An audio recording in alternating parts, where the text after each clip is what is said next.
The Buddha compares the journey to the crossing of a river. Most people remain on the bank, caught in the currents of worldly life, endlessly running after desires, attachments, and fleeting pleasures.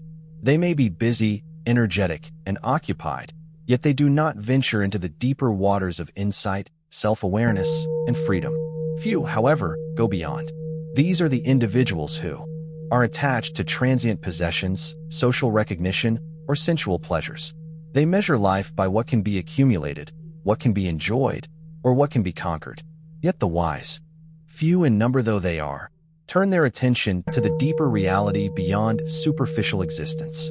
They cultivate the mind, abandon attachment, and practice ethical conduct, meditation, and reflection. They enter the river with courage and mindfulness, navigating the currents of life without being swept away. Their aim is liberation, the freedom from suffering, and the realization of insight into the true nature of all phenomena. The story of the Buddha's own crossing of samsara exemplifies this verse.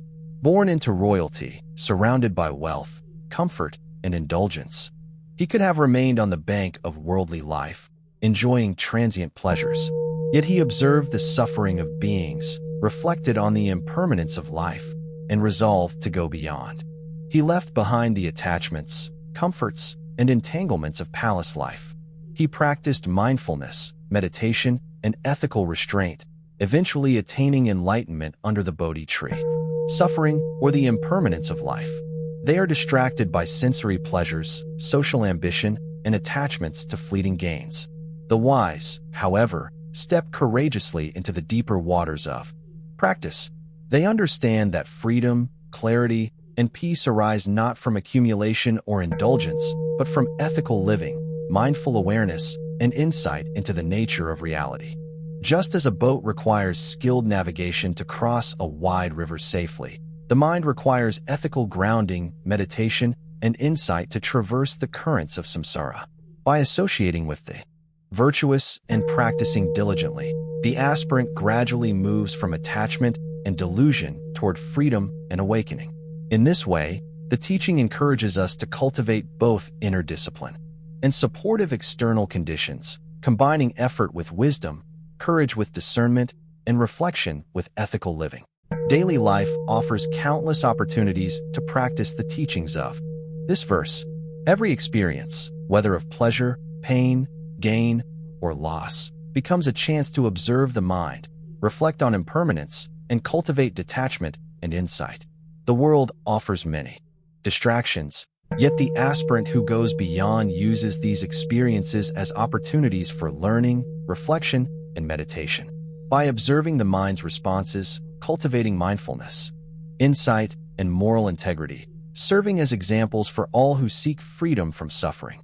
Few are there amongst men who go beyond. The rest of mankind only run about on the bank. Dear listeners, the teaching of this 85th verse reminds us of the rarity of awakening.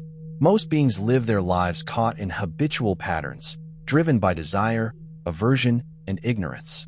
They measure success by external accomplishments, social status, and sensory satisfaction. Yet these are fleeting and impermanent, providing no lasting peace or clarity. The aspirant who goes beyond cultivates inner freedom, turning the mind away from superficial pursuits and toward insight and liberation. They practice ethical conduct, mindfulness, meditation, and reflection, gradually disentangling themselves from the cycles of craving and clinging that bind ordinary beings to suffering. The Buddha illustrates this teaching through the life of the chief disciples Sariputta and Moggallana. Both were exceptional in diligence, insight, and moral discipline. They recognized the limitations of ordinary worldly life and pursued rigorous training, ethical conduct, and meditation practice, and consistent effort. By stepping beyond the bank of worldly attachment, they became exemplars of virtue, insight, and awakening. Many obstacles lie in the way of those who wish to go beyond. Desire for wealth, recognition, and social approval can distract the mind and lead to attachment. Fear of loss, criticism, or failure can keep one tethered to the bank of worldly existence. Necessity of ethical grounding. To venture beyond, one must cultivate virtue in thought, speech, and action. Harmful deeds, lying, theft, or unwholesome behavior create obstacles that entangle the mind in suffering. The wise cultivate restraint, compassion, and generosity, laying the foundation for mental clarity and insight. Meditation deepens this understanding, allowing the mind to observe the arising and passing of thoughts, feelings, and sensations without attachment or aversion. Reflection reinforces ethical awareness and insight, gradually leading the practitioner from the bank of ethical living, mindful awareness, and deep understanding of the nature of reality. By cultivating these qualities, one gradually leaves the bank of samsara, moving into the waters of freedom, peace. Worldly life, preoccupied with fleeting pleasures, recognition, and attachment. Few cultivate virtue, mindfulness, and insight. Yet this path, though challenging, leads to freedom, clarity, and awakening. By practicing ethical restraint, meditation, reflection, and compassion, we gradually leave behind the attachments that bind ordinary beings to suffering. The few who go beyond become exemplars of virtue, wisdom, and serenity, guiding others by their example and inspiring hope for liberation. Let us cultivate this path in our daily lives. May we recognize the distractions of the world, observe our attachments and desires, and cultivate mindfulness, ethical conduct, and reflection. May we turn the mind inward, navigating the currents of life with clarity, courage, and insight.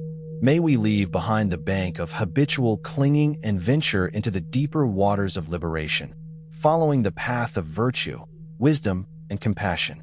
By embodying this teaching, we bring peace and clarity into our lives and inspire all beings to seek the freedom that comes from insight and awakening. Few are there amongst men who go beyond.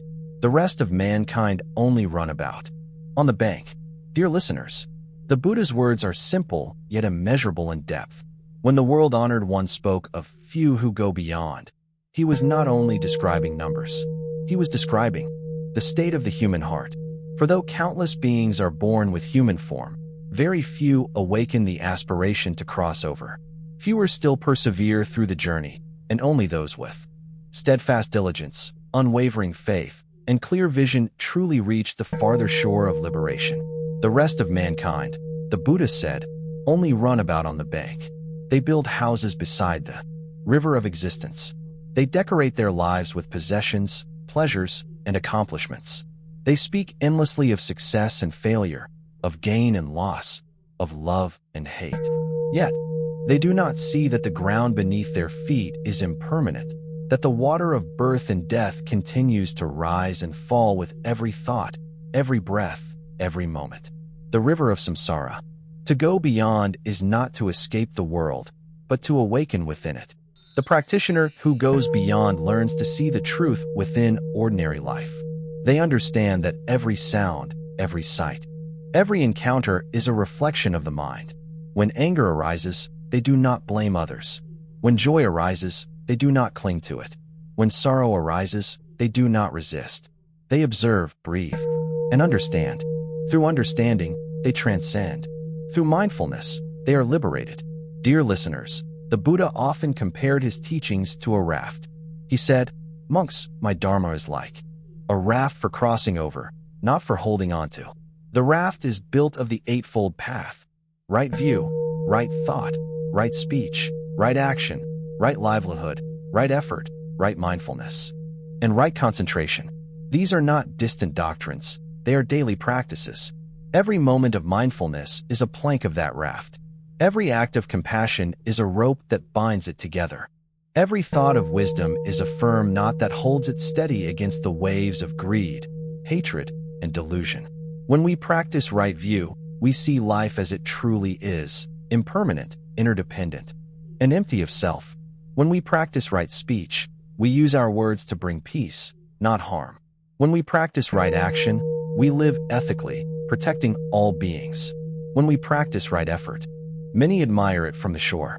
They praise the teachings, they recite the verses, they even build temples to honor the Buddha.